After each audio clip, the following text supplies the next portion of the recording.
پاک کلام میں سے ہمارے لیے آج کی تلاوت اشعیاء نبی کا صحیفہ اس کا 49واں باب اس کی پہلی 6 آیات۔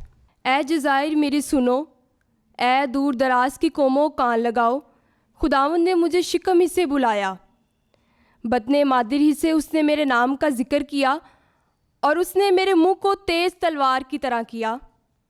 اس نے اپنے ہاتھ کے سائے میں مجھے پناہ دی، اور اس نے مجھے سیکل شدہ تیر کی طرح بنایا، اور اپنے ترکش میں مجھے چھپایا۔ اور اس نے مجھ سے کہا کہ اے اسرائیل، تو میرا خادم ہے جس میں میرا جلال ظاہر ہوگا۔ یوں میں نے خداوند کی نگاہ میں عزت پائی، اور میرا خدا میری قوت بنا۔ تب میں نے کہا کہ میری مشقت بے فائدہ رہی، میں نے اپنی قوت عبث اور بے سبب صرف کی ہے۔ یقیناً میرا انصاف خداوند کے پاس اور میرا اجر خدا کے ساتھ ہے۔